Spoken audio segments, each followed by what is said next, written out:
네, 여러분 안녕하세요. 안녕하세요. 말하고 있는데 맨날 이러더라. 죄송. 인터넷 그 책 뭐예요? 죄송. 아니, 2017년에 새해 목표는 예. 귀여움입니까? 귀여움? 네, 그럼 귀여운 컨셉으로 네. 여러분들께 인사드릴 건데 운이식의 마음톡톡 저는 진행을 맡은 양현민입니다. 행복멘토 문은식입니다. 네, 반갑습니다. 반갑습니다. 끼어들어서 네, 죄송하고요. 아이고, 이거 뭐 이제 설날이 지났으니까 최대한 공손한 마음으로 저도 소장님을 대하도록 하겠습니다. 공부합시다. 네. 네, 그런 크리도 마음으로. 먼저 주세요. 글쎄요. 이런 자, 또 아픈 데를 건드리시네. 그러니까요. 그 사는데 돈이 꼭 필요해요, 여러분. 정말 필요하죠. 돈은 필요한 겁니다. 네. 오늘 우리가 나눠볼 얘기도 돈이에요, 사실. 정말요? 네, 저는 사연을 미리 봤는데요. 오늘은 이 빚, 그것 중에서도 가장 무섭다는 카드깡, 카드깡? 카드빚? 카드빚에 관한 얘기. 저도 이 알잖아요. 이 심정. 저도 아세요? 예전에 엔터테인먼트 사업하다가 폭삭 망해갖고 저도 어. 지금까지도 빚이 있는데 뭐. 그러니까 빚을 극복하는 방법이나 이렇게 빚 때문에 고통스러운 분들의 심경을 누구보다 잘 알죠. 저도 빚 독촉 전화를 뭐 하루에 뭐 20통도 받아봤는데요. 지금은 법적으로 그렇게 못하게 돼 있어요. 네네. 근데 이제 그때는 그런 제도적인 장치가 없었기 때문에 하루에 빚 독촉 전화를 20통 받잖아요. 예, 정말 이렇게 뇌가 여기를 쏙 빠져나와서 둥둥 떠다니는 그런 느낌이 들어요. 아니 근데 이런 카드 빚이나 이런 것도 빚이나 이런 것도 굉장히 문제가 되지만 실제적으로 요즘 뭐 대학생분들 보면은 그런 것도 있잖아요. 약간 후불 뭐 교통카드, 네. 후불 체크카드 이런 걸로 인해서 그런 것에 대해서 무감각해진 것 같아요. 우선 뭐 쓰고 나중에 네. 부모님께 받아서 내면 되지 이런 것들 때문에 좀 약간 무감각해지는 부분도 있는 것 같은데 이번에는 조금 더 약간 무게감이 있는 카드 빚에 관한 이야기입니다. 그래요. 이분은 이제 40대 가장이신데요. 몇 년 전에 사업을 하다가 말아먹어서 저런. 고생을 참 많이 했습니다. 네. 지금도 빚이 참 많고요. 지인들에게 빌린 것은 양해를 구하고 버티고 있는데 카드 빚은 매일 전화 오고 해서 돌려막기 하면서 겨우겨우 살고 있습니다. 정말 간절한 소망은 빚 없는 세상에서 살고 싶은데요. 그럴 수 있을지 고민하고 가끔 가슴이 막 송곳으로 찌르는 것처럼 아픕니다. 점점 술을 먹는 날도 많아지고 빚만 생각하면 내 인생 이대로 끝나는 건 아닌지 막막합니다. 저 어떻게 하면 좋을까요? 라고. 저는 이 심경을 정말 이해해요. 공감하고요. 저도 이제 이런 시절을 겪어왔기 때문에.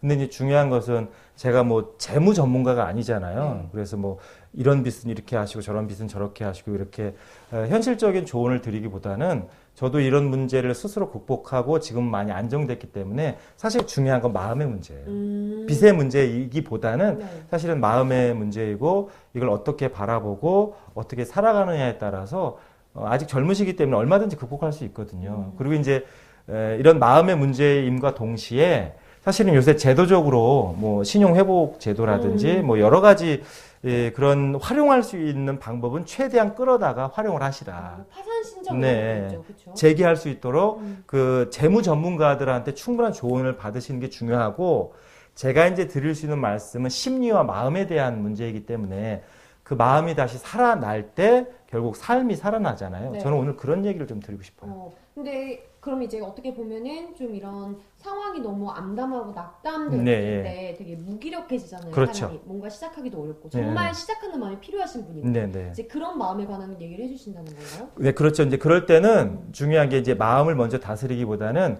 행동을 먼저 취해야 마음이 따라가요. 반대 아닌가요? 예, 그러니까 사람은 늘 어떤 의지를 다지고 마음을 굳게 먹으면 행동이 따라오잖아요. 네. 대부분은 그런데 이런 경우는 그래, 나 빚을 갚을 수 있어. 나 얼마든지 할 수 있어. 이런 생각하는 게 너무 힘들어요. 지금 빚 때문에 늘 독촉을 당하고 빚에 눌려서 살고 있는데 그 마음을 내는 것 자체가 힘들다. 너무 힘든 거죠. 현실적으로. 이거는 경험자의 진짜 저 알아요. 그 마음 안다니까. 너무 슬프지만 경험자만이 할 수 있는 진심 어린 충고네요. 진짜 어떨 때는 세상이 이대로 그냥 무너지거나 세상이 그냥 망했으면 좋겠다 하는 마음이 들기도 해요. 왜냐면 세상이 뭐 전쟁이 나거나 뭐 동시에 세상이 망해버리면 다 그러니까. 다 그러니까 내가 또 빚을 안 갚아도 되잖아요. 그런 마음이 든다니까요. 그러면 어떻게 해야 될까요? 그래서 이제 저는 작은 행동이 큰 결과를 가지고 올 수 있기 때문에 이럴수록 작은 행동을 취하는데 첫 번째는 전기세나 아니면은 그 수도요금이나 핸드폰처럼 작은 것을 먼저 갚아라. 이 말씀을 꼭 드리고 싶어요. 갚을 수 있는 것부터 그렇죠. 먼저 갚아라. 그게 왜냐면은요. 대부분 이제 빚에 시달리시는 분들이 큰 빚을 먼저 생각하거든요. 그렇죠. 뭐 이자율이 높거나 그쵸. 아니면 규모가 크거나 내가 이걸 언제 갚나? 이걸 갚으려면은 지금 이 수익 갖고는 어림도 없는데 그러면서 더 깊은 좌절감에 빠져드는 거예요. 그런데 내가 할 수 있는 거, 뭐 전기세라든지 핸드폰 요금은 다른 거 조금 아끼거나 조금 부지런하게 하면 그건 내가 갚을 수 있잖아요. 중요한 건 뭐냐면 동기부여를 살리는 거예요.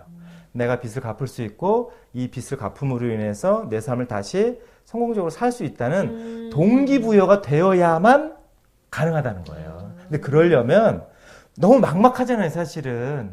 응? 장님이 코끼리 만지는 것처럼 너무너무 막막한데 작은 행동을 취함으로 인해서 충분한 동기부여가 되거든요. 저도 그랬어요. 그래서 전기세나 핸드폰 요금 절대 안 밀리고 그거 꼬박꼬박 내기 시작을 했어요. 그러니까 할 수 있겠다라는 생각이 이제 드는 거죠. 그때부터 길이 보인다. 그 말을 꼭 전해드리고 싶어서 빚을 어떻게 갚을까 계속 궁리하기보다는 작은 행동을 먼저 취해라. 그 가장 소중한 디딤돌이 작은 빚을 먼저 갚기 시작해야 된다. 이제 그 말씀을 드리고 싶고, 그리고 이제 두 번째 단계가 뭐냐면 빚을 유형별로 분류해야 돼요. 유형별로 빚을 분류해요? 네. 예를 들면 뭐 지인한테 빌린 거, 근데 이건 양해를 구하고 이자를 최소한으로만 주고 기간을 한참 늘릴 수 있다. 또 규모는 좀 작지만 이자율이 세기 때문에 이거는 빨리 갚으면 갚을수록 내가 돈을 버는 거다. 이게 빚이 다 유형이 달라요. 그 유형별로 철저히 분류를 해서 그 유형별로 접근해야 된다는 거죠. 근데 대부분의 사람들은 빚이라는 그 짐이 어깨 위에 있기 때문에 이걸 빨리 털어내고 싶다, 빨리 털어내고 싶다 이 생각만 해서 이 생각이 어디로 발전하냐면 예를 들면 그 횡재수를 바라는 거예요, 이제. 로또 막 이렇게. 제가 그 심정은 충분히 이해하지만 그런 횡재수나 예를 들면 뭐 다단계를 한다. 그리고 뭘 이렇게 열심히 해서 한꺼번에 빚을 내가 해결하겠다. 이런 건 없어요. 주식 투자 막 이런 네. 그거는 더 깊은 수렁으로 들어가는 지름길이에요. 그래서 막 빚을 내서 빚을 갚는 게 제일 어리석은 짓이거든요. 그래서 저는 빚을 유형별로 좀 잘 분류를 하신 다음에 자, 장단기 계획을 세우라는 거예요. 장기적으로 좀 미뤄둘 거, 단기적으로 빨리 급하게 해야 될 거. 요게 분류가 되면 생각이 정리가 되고 생각이 정리가 되니까 할 수 있겠다는 생각이 더 나는 거죠. 그러니까 우선은 정말 그 말이 맞는 것 같아요. 이게 생각만 하면은 나는 못 갚아, 나는 힘들어, 네.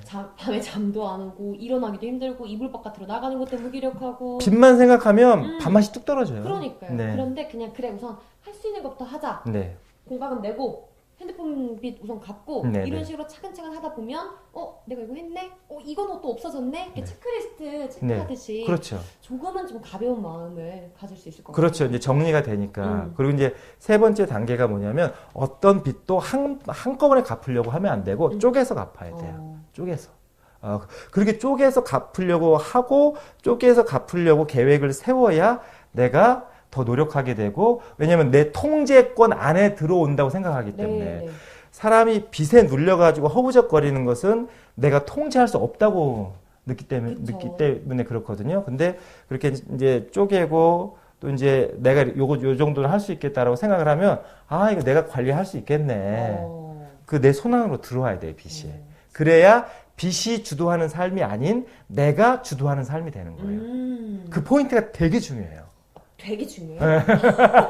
되게 중요한가 봐요. 여러분. 저도 한 3년 정도 빚과 씨름하면서 터득한 거예요. 삶의 주도권을 절대로 빚에게 넘겨주면 안 되고 내가 그 주도권을 가지고 있어야 결국은 그것에서 헤어날 수 있고 헤쳐나갈 수 있다. 그게 중요한 얘기잖아요. 경험자로서. 그래서 어느 정도 뭐 좀 탕감을 하셨습니까? 저는 이제 많이 정리했죠. 거의 정리를 했죠. 한 되게 3분의 2 뿌듯하게 정도. 말씀하시네요. 그럼요. 네, 3분의 2죠. 오. 여러분들 금액을 말씀드리면 되게 놀라실 거예요. 그 금액을 이제 많이 정리를 했고, 물론 지금도 좀 있습니다만은, 내가 통제할 수 있는 빚은 빚이 아닌 거예요. 자산이지. 내가 맞아요. 통제할 수 없을 때 그게 내 삶을 파괴하는 거지. 지금은 얼마든지 내가 이렇게 조절하고 통제할 수 있으니까 빚이라는 생각을 잘 안 하죠. 그냥 자산 중에 그것들이 이제 돌아가는 거죠. 그리고 중요한 건 뭐냐면, 아까도 말씀드렸잖아요. 빚을 빚으로 갚거나 한꺼번에 갚으려고 하면 사람이 자꾸 딴 마음이 생겨요. 일확천금을 노리거나 아니면 무슨 뭐 다단계라든지 뭐 네트워크 마케팅이 다 나쁜 건 아니지만 이렇게 유혹에 쉽게 빠지게 됩니다. 그럼요. 그러면서 오히려 더 이제 깊은 수렁에 빠져들게 되는데 빚을 갚으려는 사람에게 절대적으로 중요한 것은 작은 금액일지라도 고정적인 수입을 만드는 거예요.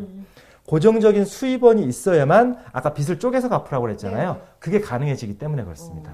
그래서 오늘은 약간 지난 편에는 약간 그 헬스 트레이너였잖아요. 이번 번에 살짝 경제 전문가 같은 느낌이 아니, 조금. 제가 그거는 경험해 본 일이고 제가 이렇게 헤쳐나오면서 터득한 일종의 노하우이기 때문에 이거는 실행하시면 되게 도움이 되고요. 그리고 이제 다른 뭐 재무 설계사들이나 재정 전문가들이 이야기하지 않는 것이 있어요. 뭐요? 뭐냐면 한 달에 단돈 10,000원 아니면 한 달에 단돈 5,000원일지라도 자기만을 위한 적금 통장을 만들어서 따로 저축을 하기 시작을 해야 돼. 빚이 있는데도? 있어도 나를 위한. 그거는 뭐 5,000원이어도 상관없고 10,000원이어도 상관없어요. 이거 끝곡하면 말 안 하려고 했는데 약간 말한 느낌인데 말해준 느낌인데 숨겨놨다가 그냥 말해준 느낌인데. 왜냐하면 빚을 갚는 분들의 가장 중요한 심리 중에 하나는 뭐냐면 내 인생 이렇게 빚 갚다가 아무것도 남는 게 없다. 그게 빚을 갚으려는 의욕을 더 떨어뜨려요. 맞는 것 같아요. 그러니까 예를 들면 배째라식으로 한번 가볼까? 이런 극단적인 마음도 나는 거거든요. 그래서 한 달에 단돈 10,000원일지라도 나를 위해서, 나만을 위해서 쓸 수 있는 통장을 따로 만들고 네가 이렇게 빚을 갚아 나갈지라도 나를 위해서 쓸 수 있는 것이 조금씩 모여간다는 그걸 눈으로 확인하는 게 심리적으로 엄청 중요하다는 그렇죠. 거예요. 그렇죠. 뭔가 보이지 않는 걸만 자꾸 메꿔서 네. 영어를 만들어야지라는 네. 기분도 당연히 필요하지만 여기서 자꾸 올라가네, 플러스가 되네, 네. 이것도 정말 필요한 마음인 것 같아요. 제가 그랬어요. 제가 이렇게 한 달에 10,000원씩 저를 위해서 통장을 만들어서 넣기 시작했고 그게 일정 부분이 쌓이잖아요. 저는 뭘 했을까요? 그걸 가지고 여행 갔어요. 여행 갈 정도의 돈이 쌓이지는 않아요. 워낙 푼돈을 이렇게 모으니까. 먹고 싶은 거 사 먹어요? 맞아요. 근데 내가 먹을 수 있는 가장 고급스러운 음식을 먹어요. 나에게 해주는 선물이구나. 그렇게 해야만 이게 회의감이나 좌절감에 빠지지 않고 내가 계속 통제하고 핸들링할 수 있어요. 그래서 빚에 시달리시는 분들이 그 마음 가운데 결국은 내 빚 갚다가 나한테 남는 건 아무것도 없네. 이것을 스스로 보상할 수 있는 시스템이 있어야 되고 그건 그렇게 어렵지 않다는 거죠. 그래서 저는 돈을 조금 모아서 내가 부릴 수 있는 최고의 사치를 한번 해보는 거예요. 되게 애교 있는 사치죠. 이제 너무 많이 말씀하신 거 그랬어요? 같아요. 어느 정도 아실 것 같아요. 뭘 해야 될지. 저 너무 딱 들어왔어요. 네. 갚을 수 있는 것도 갚고 유형별로 나누고 쪼개서 나누고 그리고 나를 위한 것도 하나 만들어 놓고 네. 네 가지였죠. 네. 그러면 사장님께서 그래도 좀 한마디 응원의 한마디를 이번엔 보내주세요. 정리하는 거 말고.